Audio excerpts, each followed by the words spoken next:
Welcome back to another edition of the Mintcast, the podcast from Mint Press News. This is the show that goes deeper than just the headlines and brings you quality discussions on the biggest and most important topics concerning the world. This show is viewer and listener supported, as we have no billionaire or state backers. So if you are in a position to help us grow, please do go to Indiegogo and check out our campaign there, support us there. The link will be down below there.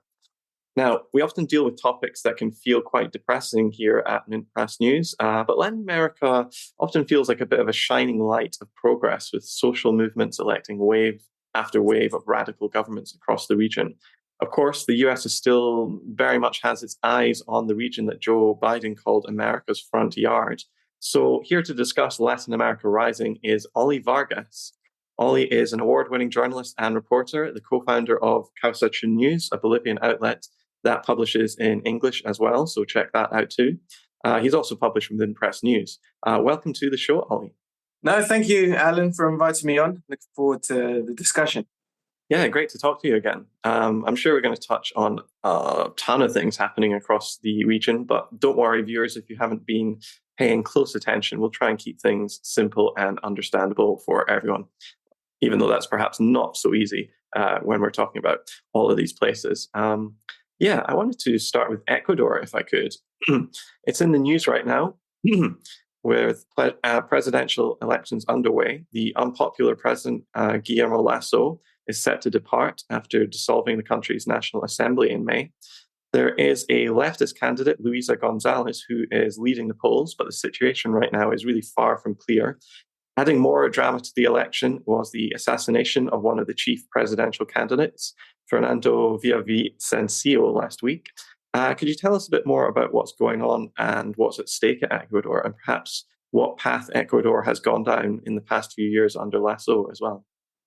Yeah, it's really hotting up in Ecuador because they're holding emergency elections, sort of snap elections, as say in the UK, at the end of this month. And then the second round of those elections will be at the end of October. I think there will most likely will be a second round. So the definitive result will be at the end of October. But it's getting very tense because, as you said last week, there's a murder of one of the candidates, Fernando Villavicencio, who's a right-wing candidate. He was a right-wing journalist. Most of his campaign, although he's not on the ticket of the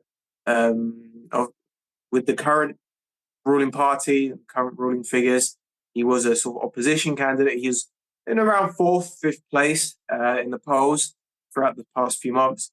But the centerpiece of his campaign was attacking the left, not criticizing the current party and current government in power. It's focused on attacking the Correistas party, the Citizens Revolution, and their candidate, Luisa and Andres Arauz, who people might remember was the presidential candidate in 2021 when there was elections then.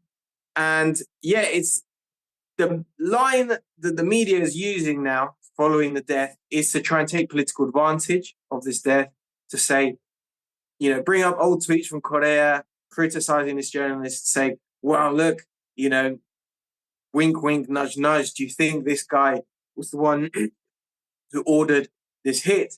And of course, there's no confirmed information at all proving that. The only person that was arrested at the scene died in police custody within a few hours. So there's almost no confirmed information in regards to what actually happened. But this is definitely going to make the whole elections a lot more tense. But in my opinion, this murder really shines a light on how bad the situation has gotten in Ecuador, especially on questions of security, rise in violent crime. The homicide rate in Ecuador has risen over 500% ever since Rafael Correa left power in 2017. And since 2017, we've had the return of neoliberal policies, privatization, deals with the IMF, all of this sort of thing. And the poverty that's created has led to a huge rise in crime. Under Correa, Ecuador had the second lowest homicide rate in South America. And now has one of the highest anywhere in the world. As I said, a 500% increase since 2017 to today.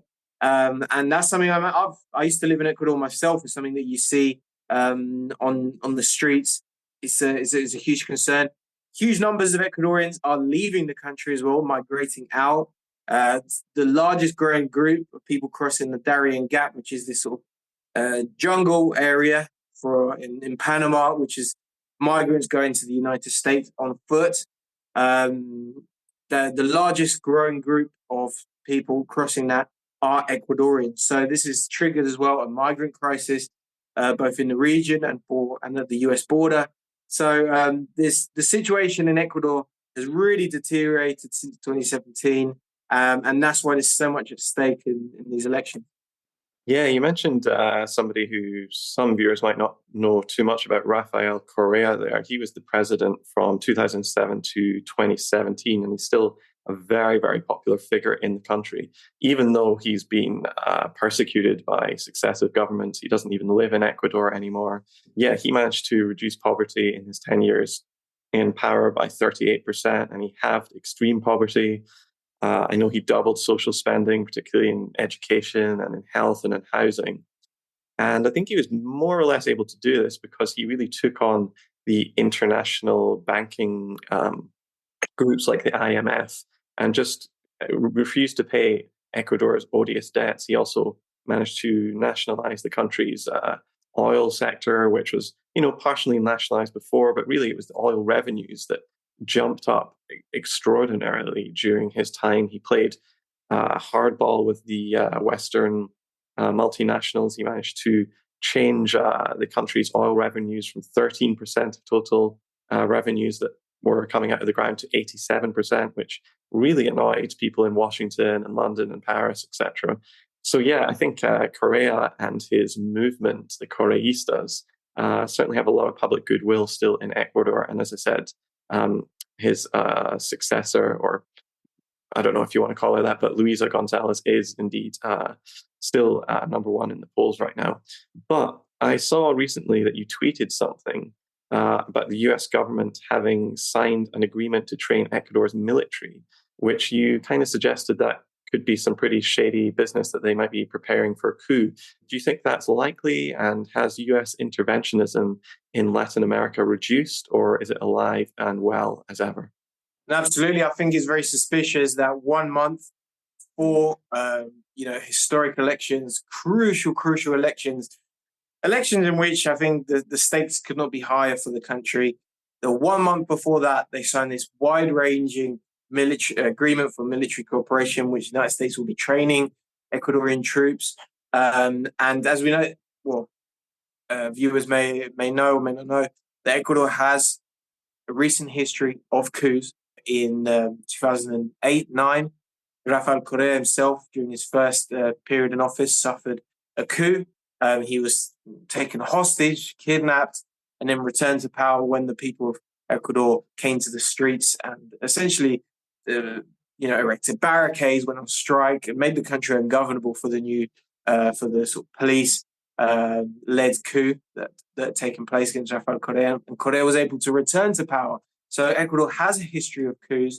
It has a history of a very repressive security force that's been used constantly the past few years. I saw it, with my own eyes when I lived in Ecuador, when there were anti-IMF protests, brutal repression against protesters there. I saw the coffins being carried out of indigenous leaders that were killed during those days of protests in 2019, and then there's been a number of others, these mass mobilizations since then. So I think it's something to keep an eye on. It's something I think that will be of concern for if the left is able to win these elections. They will be now inheriting security forces that are in that moment still under intense cooperation with the United States, both ideologically and in matters of training, etc. And so it's a huge concern, of course, the manner in which the left in Latin America has been able to take governmental power through elections, but has found taking other institutions of the state, whether it's the military, whether it's the judiciary, they found that much more difficult. We've seen that countries like Argentina, where while Cristina Kirchner, the figurehead of the left in Argentina, is the current sitting vice president, still being persecuted by the courts of our country through on totally spurious grounds. And that's because the judiciary is still in the hands of the old ruling elites, the old neoliberal elites, and those institutional blockages was huge problems for the left in power.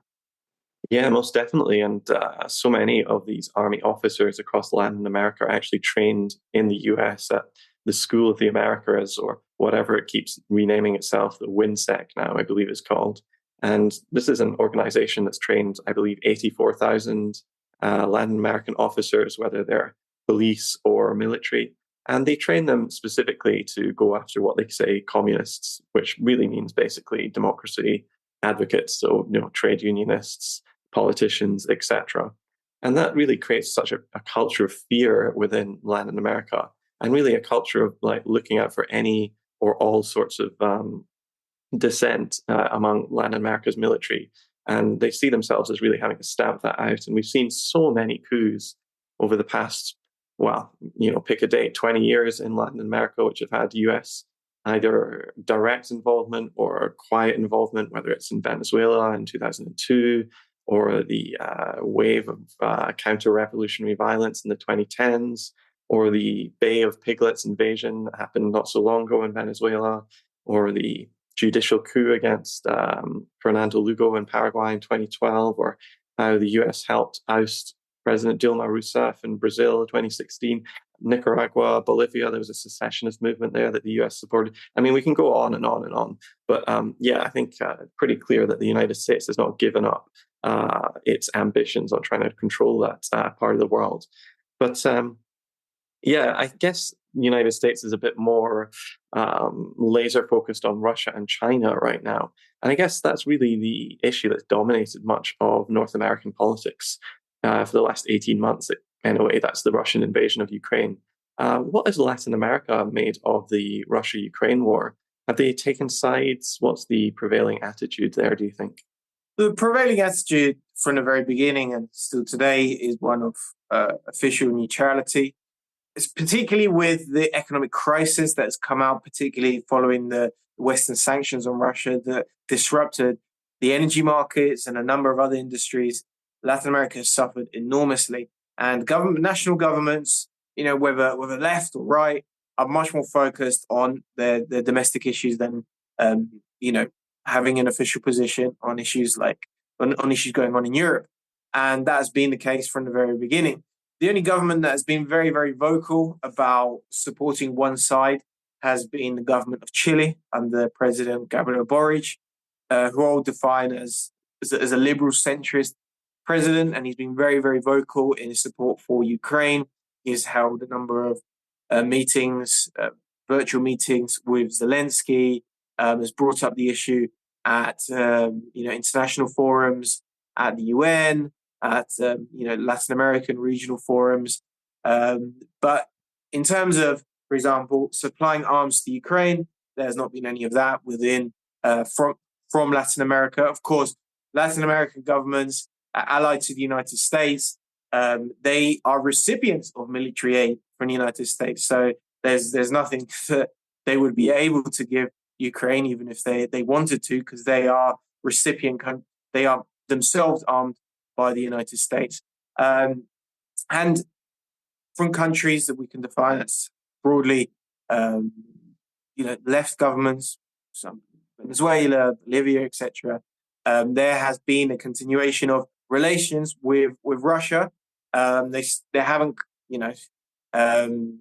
pronounced them, given an official position in regards to the conflict in Ukraine, but they have continued friendly relations with Russia, much to, of course, to something that has upset the State Department, but those relations have continued. And recently, a few months ago, in May, at the end of May, there was an official visit from Sergei Lavrov, the foreign minister of Russia. He did a Latin America tour, went to Venezuela, Cuba, Nicaragua, and Brazil. And the foreign minister of Bolivia as well met Lavrov in Venezuela, in Caracas. And so those relationships have been maintained despite the conflict. I'd say, just in terms of just on a societal level, especially, this past month, I've been in Europe, and the sort of public discussion around Russia, around Ukraine, is so different to that in Latin America. In Latin America, there's not a demonization of Russia, of Russians, Russian culture that exists in Europe and North America. Watching RT is not a criminal offense in the way it seems to be in Europe. In fact, in Europe, you can't even see RT. Can't log into the website. Can't see its social media channels. It's being blocked.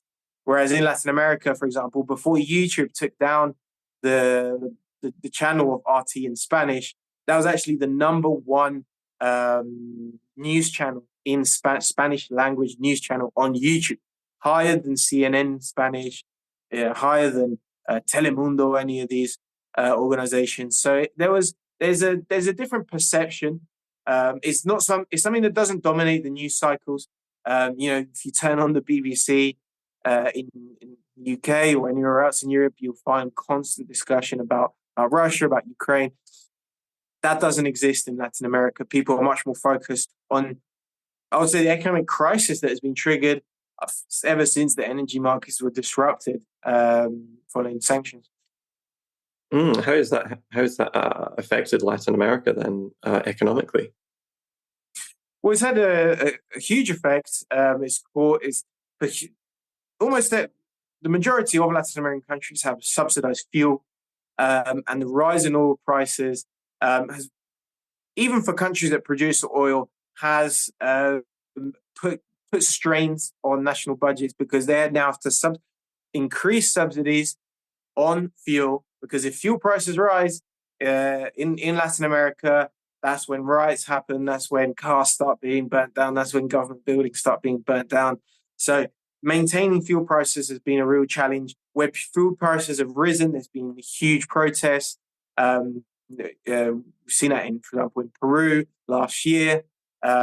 Another very serious problem has been access to fertilizers. Of course, Russia and Ukraine are both some of the world's leading exporters of fertilizers, and the disruption has been caused since the conflict and the sanctions has meant that there's the price of fertilizer has shot up massively. And Latin America, vast majority of Latin American countries do not produce their own fertilizer, and they imported it, and so that the price of that going up means prices go up for farmers, means that rising prices of food, therefore inflation. So there's a very serious problem. One exception to that would be Bolivia, that had, ever since the government of Evo Morales, built a state-owned fertilizer factory. And that's something actually that any country with natural gas, which is many Latin American countries, could do. Fertilizers made using natural gas. However, in a free market economy, of course, there is no incentive to industrialize these natural resources. It's much easier to export primary raw materials to the West, who then make their own industrialized added value product, finished value product, which they then sell back to countries like Latin America. That's what we call an unequal trade relationship, a dependency trade relationship. Whereas in Bolivia, where there's been state investments in publicly owned industries, they were able to build their own fertilizer plants. So, of course, things like this have a huge ripple effect across the whole economy. Of course, fertilizer is not something people think about every day, but when it comes to food, it has a huge effect on prices. It's certainly had a very destabilizing effect in Latin America. And I think we're going to see that play out in a lot of the elections that are going to be coming up this year in Ecuador, in Argentina, which are going to be crucial for the future of the region. Yeah, I mean, you mentioned Gabriel Boric a couple of minutes ago. I wanted to ask you about him as well, because, he was heralded by a lot of people in the West as a new kind of progressive, but I noticed you've been very critical of him. What did you call him, a radical centrist or something?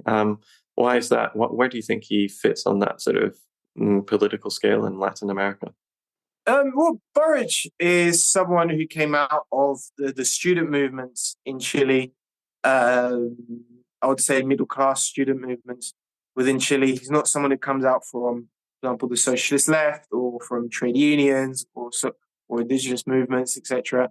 And I would define his ideology as a liberal centrist. He has taken positions that will probably be considered more progressive than much of the Latin American left on questions like LGBT issues, like feminism, things like this. When it comes to economic issues, he represents absolutely a continuity with the old conservative free market government of Chile, which, at one point in the early 2000s was the most unequal country in the whole world, under the socialist president of Michelle Bachelet. Of course, the Socialist Party in Chile is very much like the Socialist Party of France or of Spain, in that they have become liberal organizations in a sort of new labor type model.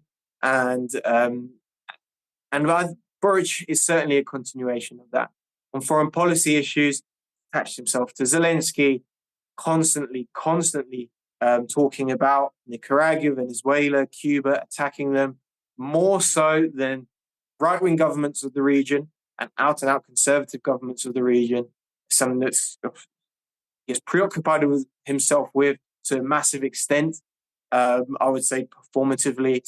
And and there's been a certain lauding, for example, in some outside of Chile about the so-called nationalization of lithium.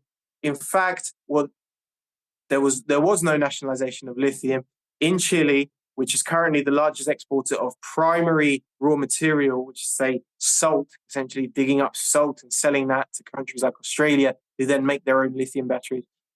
Chile is the primary exporter of that. None of that will be touched. All existing contracts with foreign corporations will remain in place. It's only on new exploration that will be publicly owned. Of course, that's something that's very positive and will bring in revenues for Chile. But the existing, which is the majority of Chile's lithium mining, is done privately by foreign corporations. They don't have a strategy, for example, as Mexico or Bolivia is building, with industrializing lithium. That is to say, not just exporting salt for pennies, but actually creating lithium batteries within your country. And that can only be done through state-led investment, of course. But for Gabriel Boric, he has maintained, he represents a continuity of the free market model of his predecessor, Sebastián Piñera, and the predecessor before that. Yeah, I guess that is a key part of what you really need to do to be an independent country in Latin America, which is have this sort of import substitution and state-led economic growth. But I guess another thing is Latin American unity is what is needed as well. And over the past few years, we've seen a lot of people all over the global south, but particularly in Latin America, talk more about multipolarity, which basically means a world that wouldn't be purely dominated by the United States. One measure of this is all of the countries that are currently applying or thinking about applying to join the economic bloc, BRICS. Aside from Brazil, which is already in it, we've seen Argentina, Venezuela, Cuba, Mexico, Nicaragua, and I think more Latin American countries considering applying for this. What's going on in Latin America with regard to actually building a multipolar world or a Latin American unity like that? Well, certainly, I think the election of Lula da Silva in Brazil last year is key for that. There's always been the aspiration there. But I think without the leadership of Brazil, which is, of course, the largest country in Latin America, the largest economy, without the leadership of Brazil, it's very difficult to make it a reality. And, of course, under Bolsonaro, Brazil had, I would define it as an isolationist foreign policy, in that they were not interested in cooperation with the rest of Latin America. When Donald Trump was president, they had a very close relationship with the United States. When Trump left office, they turned away from the United States and had almost, I think Bolsonaro, you could say, had almost no allies, no international allies by the time he left power, which is why I think his his plans to carry out a coup against the election results was something that never came to fruition, never materialized, because he did not have that international support, because he had turned inwards, essentially. That was the policy of Brazil under Bolsonaro, to just turn inwards and not look to the rest of South America, not look to build a South America or Latin America bloc. And without that leadership from Brazil, it is hard to make that a reality, because their economy is so much bigger than many of the other countries. Now that Lula, of course, has taken power, Brazil is back on the world stage. They've recently held the Amazon summit to protect the Amazon with the governments that have the Amazon rainforest in the national territory. Lula's been a voice, a Latin American voice on behalf of Latin America, attempting to broker a peace between Russia and Ukraine. He's presented a peace plan to both Russia and Ukraine. He has called for an end to sanctions on Cuba and Venezuela, and believes in an end to the isolation that those countries have faced when Bolsonaro was in power. So I think that's certainly very positive for a future of Latin American integration. But the situation is also very unstable. We're going to have at the end of October, elections in Argentina, which is the second largest economy in South America. And frankly, we don't know what could happen there. In Argentina, under the current president, Alberto Fernandez, someone who has applied to join BRICS and who believes in the project that Lula is building, has been a close ally of Lula, that government is now currently very weak. It's a government that has failed to really challenge the IMF, and failure to challenge the IMF and failure to cancel the bad debt that was built up by the former neoliberal president Mauricio Macri has caused Argentina's problems of inflation, etc., to get much worse in the past few years. And now he's unlikely to be re-elected in October. Inflation has reached 100% annual inflation now going into these elections. So it's very hard to envision someone of his party, because he's not standing for re-election, but someone of his party to continue that project. And what we've seen last night, at the time of recording this, so when this will be posted, but at the time of recording this, last night, there was primary elections in Argentina. And the participation in the primaries gives us an idea of which party has the largest number of voters. And in that, we saw the candidate Javier Milei, who is a self-described libertarian, almost anarcho-capitalist candidate, come first. And in second place, traditional conservatives, neoliberals, and in third place, the Peronist candidate. And the Javier Milei, who is at the moment riding high in first place, he is someone who believes in dollarizing Argentina's economy, just doing away with the Argentinian peso, taking up the US dollar as the national currency. He's someone who believes in, that does not believe in a project that includes countries like Brazil, like Russia, like China. He believes in a turn towards the United States. And so as Brazil assumes leadership, Argentina presents a question mark over that and how much of a role countries like Argentina will play. But there's a number of other countries that still believe in this project. Bolivia has applied to join a new BRICS Plus, for example, and there is certainly a lot of will. There's been incredible leadership, for example, from President Andrés Manuel López Obrador in Mexico on all of these issues as well. But it's a very chaotic situation, I would say, at the moment, and one that we're not going to really have a concrete answer about probably until the end of 2023. It is amazing listening to you thinking about just how much is at stake in every election in Latin America. It's so different from so many countries in the West, actually. But yeah, I did want to talk about Andrés Manuel López Obrador a bit, actually. He's one of these new leaders that's also pushing for a multipolar world.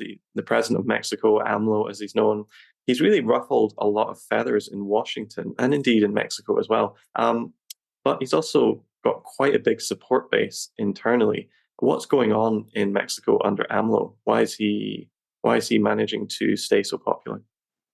Yeah, I mean, it's very impressive. Throughout his time in power, his approval rating has never dipped below around 65%. A lot of people I speak to in Mexico say the real figure of his approval rating would be, over 70%, making him essentially the most popular president of the Americas.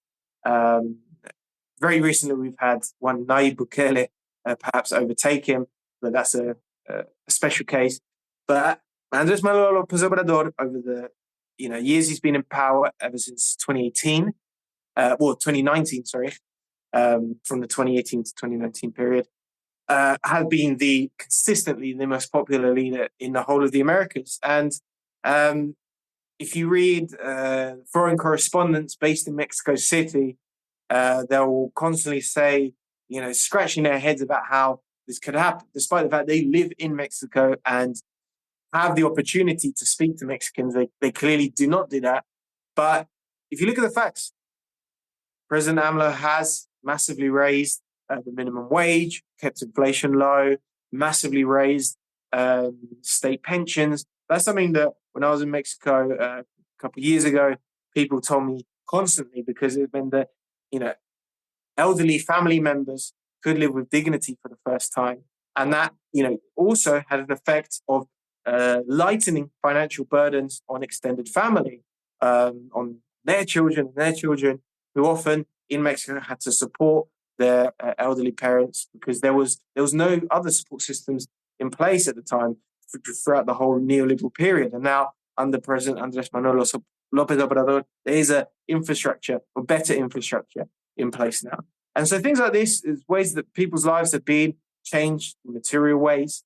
I think he's a president as well that has contact with people, that has much more direct communication with people. He has a press conference, for example, every morning where he addresses every issue of the day, whereas Mexico presidents that preceded him were stood above the population rather than with the population. So I think people really appreciate that constant communication they get with the president. And yeah, this, as we've seen, this isn't up and down situation. He has been consistently for years now, from the very beginning of his presidency, has been polling, not going below around 65%, and that's an incredible achievement in Latin America, where we often see highs and troughs for many leaders, but he is one that stood out, that has had that consistency and consistently been the most popular leader in the Americas. And now, of course, he's rolling out plans for the nationalization and industrialization of lithium, which is incredibly popular among Mexicans. And then at the end of this year, we're going to have elections there as well in Mexico. And Mexico has a sort of funny system in which you can't stand for re-election even once. So you serve a 6-year term and then you have to leave office. And so the main kind of political question now in Mexico is who's going to succeed him.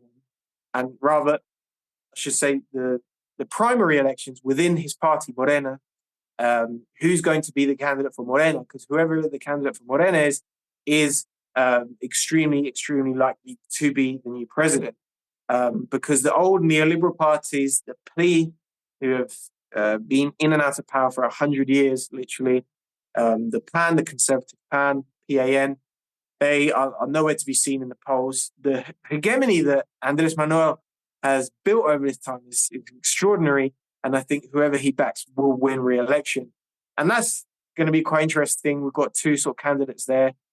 One, Claudia Sheinbaum, who represents the sort of the left within the party.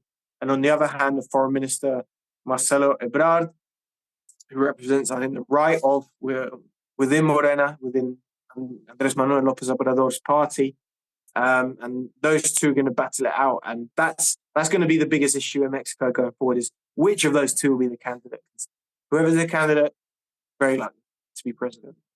AMLO's also been really critical of the US throughout his time in office, hasn't he? He's, told America to its face that it's not really a democracy. It's also been just lacerating the US-led drug war as well. What is your position on what the US is doing vis-a-vis drugs across Latin America? I do know a lot of Latin Americans are quite skeptical of what they're doing.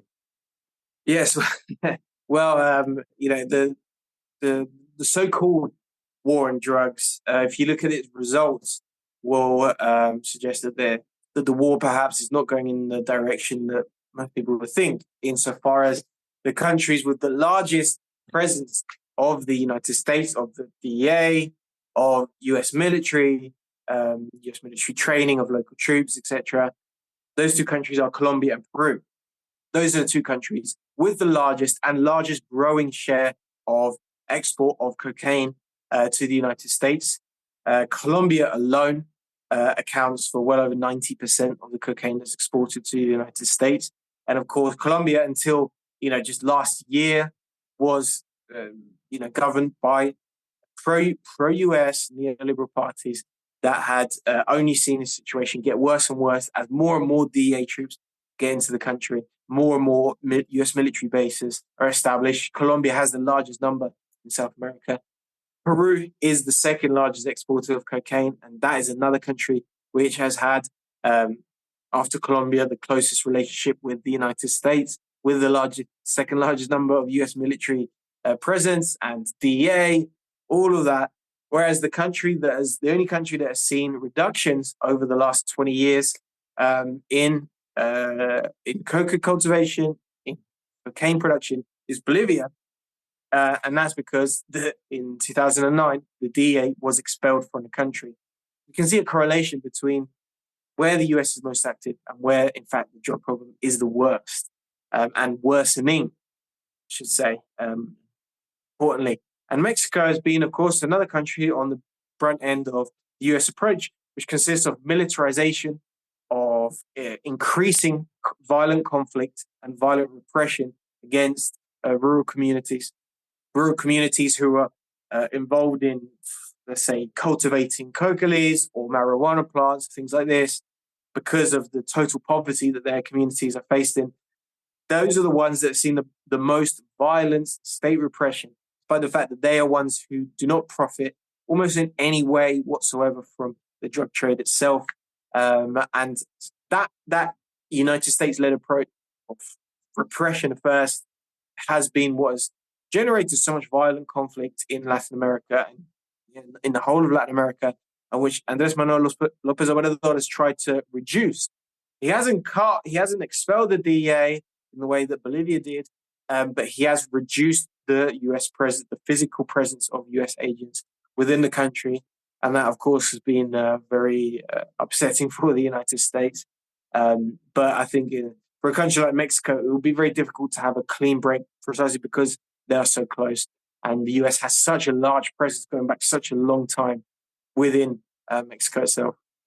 It is extraordinary how so many of the countries that do much better on drugs are the ones that are, singled out by the US for,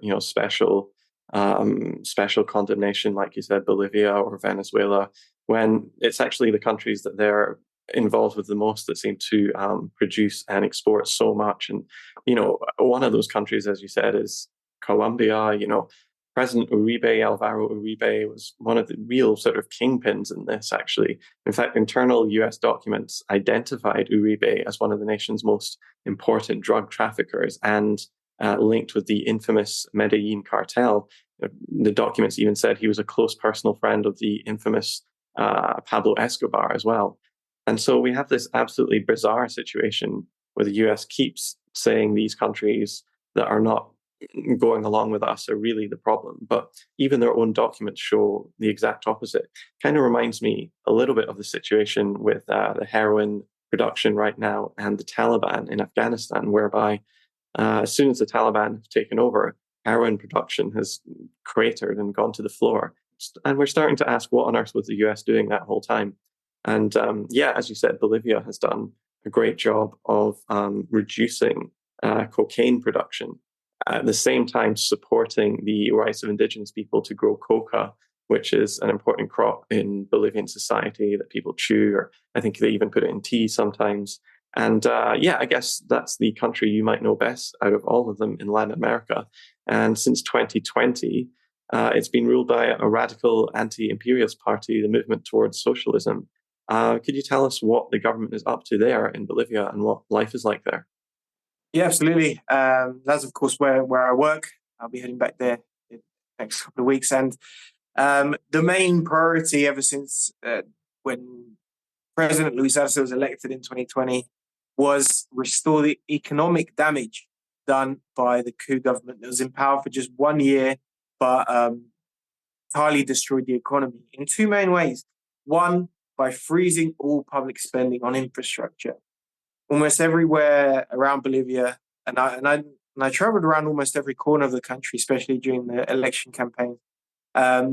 Every corner of Bolivia had a big, public infrastructure project, whether it be a road or a bridge, or school, hospital, or a processing plant that was being built by the state, but which was then paralyzed. Projects left mid-construction, funding totally cut off. That was part of their market reform, their so-called market reforms to shrink the size of the state. But that paralyzation of public investment created a total economic crisis across the whole country, which the focus of the new government of halfway through now, so it's not quite so new, but of President Luis Arce has been to reactivate all of those projects, all of those public infrastructure projects, and that has had a massively positive effect. Bolivia is now back to being one of the fastest growing economies in the region, has the lowest inflation in the region, precisely because of this investment on the capital side, and public investment in increasing industrial capacity of the country and infrastructure. There's been investment as well in state-owned industries, creating new state-owned industries, for example, in processing natural resources, processing fruit, processing even quinoa, for example, for export abroad as value-added products. These are all things that are done with the state leading the charge as state-owned industries. And so recovering all of that process has been a massive job, of course, but is one that has been delivered. And the results in terms of GDP growth, in terms of inflation, will show that. There's been a lot of quite inventive policies as well, innovative policies that have managed to combat inflation at a time of a global inflation crisis, at a time when their next door neighbors, Argentina, are 100% inflation, even Brazil, double-digit inflation, Chile, double-digit inflation. Bolivia has managed to maintain annual inflation of below 1% last year. And that's because of policies, for example, state-owned warehouses to store production, and which can be released at times where there's inflationary pressure on certain products. Done recently, for example, with chicken. I know I'm perhaps getting a bit too specific here, but when there was a rise in the price of chicken, the state had huge reserves of chicken, which they then sold themselves through the chain of state-owned supermarkets which exists, called IMAPA, at the former price. And that had the result of correcting the price in the rest of the market. So there's a lot of these sort of state policies which would be unthinkable in a so-called free market economy, but which has actually been very successful in Bolivia in keeping down inflation and protecting living standards. I should add, you mentioned the coup. I should add, just for people who don't know, in November 2019, President Evo Morales was overthrown in a US-backed military coup, which saw pretty much unheralded Senator Janine Áñez take power for 1 year. Áñez brutally suppressed all the demonstrations and opposition against her. But something extraordinary happened there where the people of Bolivia rose up and refused to accept this new government, and they paralyzed the country. And after months of protest, they actually forced this new government into conceding elections. You were in Bolivia at that time during the huge nationwide rejection of this military coup. How was that as a reporter? What was the atmosphere like? Was it dangerous? Was it exhilarating? How was it? Well, it was very dangerous. It was a dictatorship. It was a dictatorship that carried out multiple massacres upon seizing power. It was a dictatorship that closed down critical media outlets, that had over 1,000 arrests for political reasons. Just sort of remembering those days it was very intense. Let's put it that way. I remember even, for example, in the region that I was in, called the Tropic of Cochabamba, that I was in at the time, I'm no longer based there, but at the time, which is Evo Morales' home region, and which is entirely took part in a general strike against the coup at the time. As punishment for that, they were actually cut off from banking services. It was impossible to take money out of ATMs, cash points there. It was almost like economic sanctions on the place. And then that was something that only increased. The government then used COVID as an excuse to further repress, to further cut off transport to people, further use that as a pretext to arrest people, to say, oh, well, he was violating the COVID rule. He wasn't allowed out. They weren't allowed out. Using that as a pretext to really repress the population even further. It felt like every day something just awful was happening in terms of a new project being scrapped, a new vital hospital being scrapped, a new person being arrested.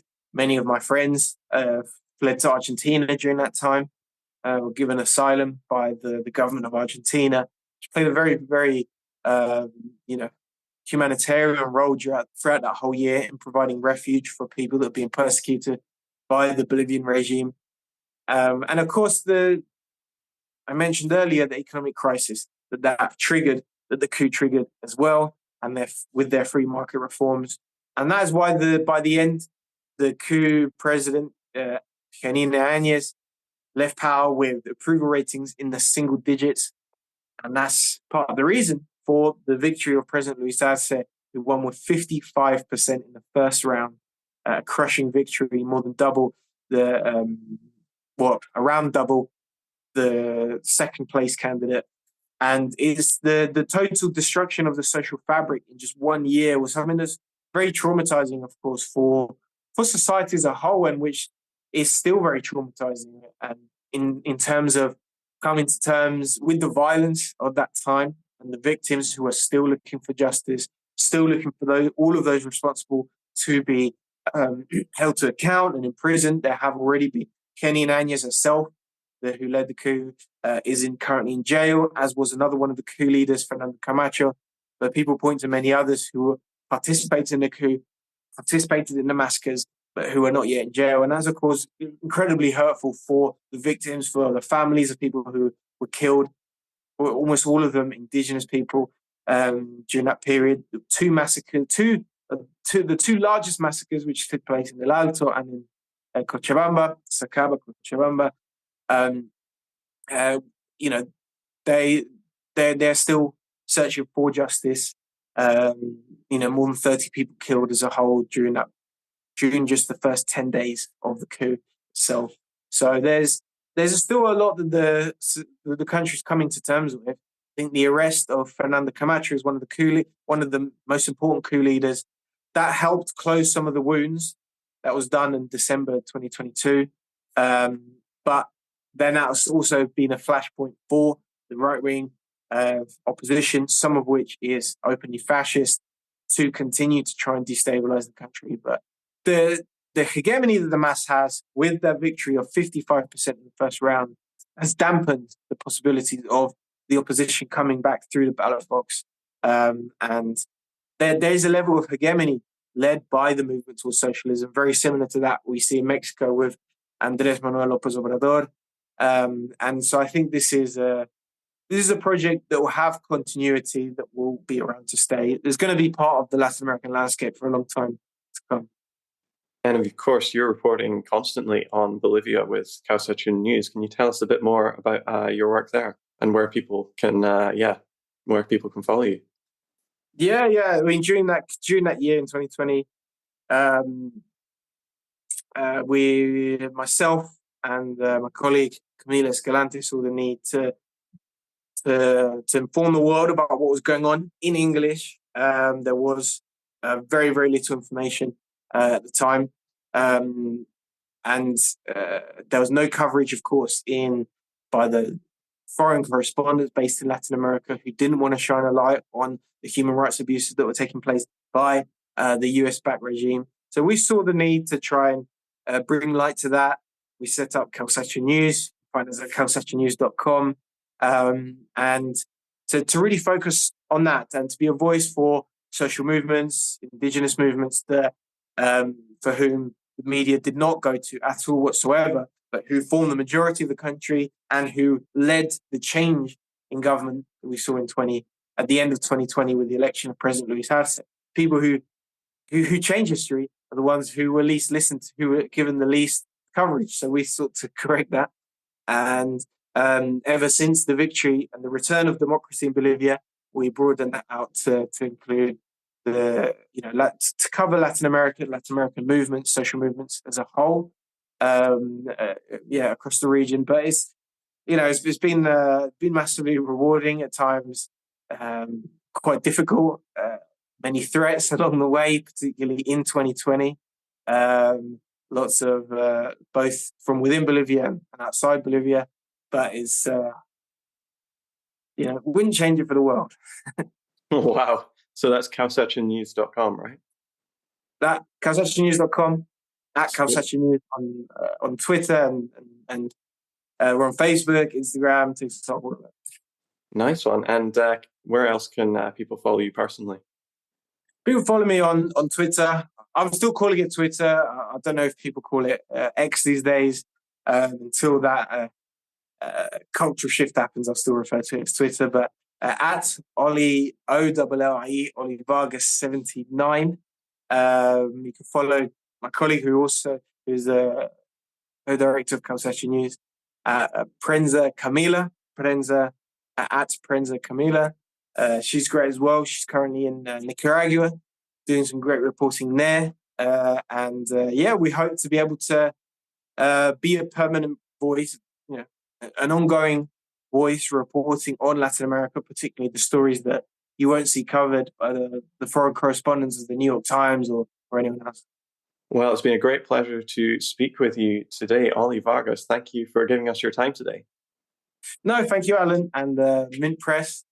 Great outlet. Of course, during the coup as well, I collaborated with Mint Press on a number of pieces and reporting and things. So it's always great to speak with Mint Press.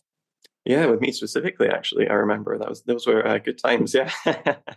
Okay, if you've made it this far, you'll listen to another little plug for our funding drive right now. We have started an Indiegogo campaign and you can support us there. You can also support us on Patreon. We are completely supported by listeners and viewers like you. So if you are in an economic position, please do consider supporting us that way. If you're not, you can still help us by sharing our content or even just giving it a like and a subscribe as well. Until next week, stay fresh.